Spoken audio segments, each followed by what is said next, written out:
Hello everyone, welcome back to my new another mini blog. আজকে ডিউটির পরে আমাদের কাছের একটা মেলা হচ্ছিল রুমের, তো ওখানেই চলে গেছিলাম। তাই চোখ মুখের অবস্থা খুব খারাপ। ডিউটি থেকে ডাইরেক্ট এসছি, আর ডবল ডিউটি ছিল, সেই সকালবেলা বেরিয়েছি, কিন্তু তারপরেও আমার এনার্জি দেখেছো।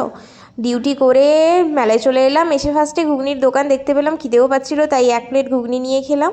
আর তারপরে এখানে বেশ হ্যান্ডমেড জুয়েলারি ছিল, আর এখানে একটা কানের দুলের দোকান ছিল। এই ইয়াররিংসটা আমার খুব পছন্দ হয়েছে, একটু দেখে নিচ্ছিলাম, আর এটা আমি নিয়েও নিয়েছি। আর এখানে যেটার জন্য মেলাটা হচ্ছিল, ওখানে হচ্ছে একটা শিব মন্দির আছে, তো ওইটাকে ঘিরেই মেলা, শিবরাত্রি অবধি মেলাটা চলবে। তো গেছি যখন, বাবাকে দর্শনও করে নিলাম আর একটু প্রণামও করে চলে এলাম।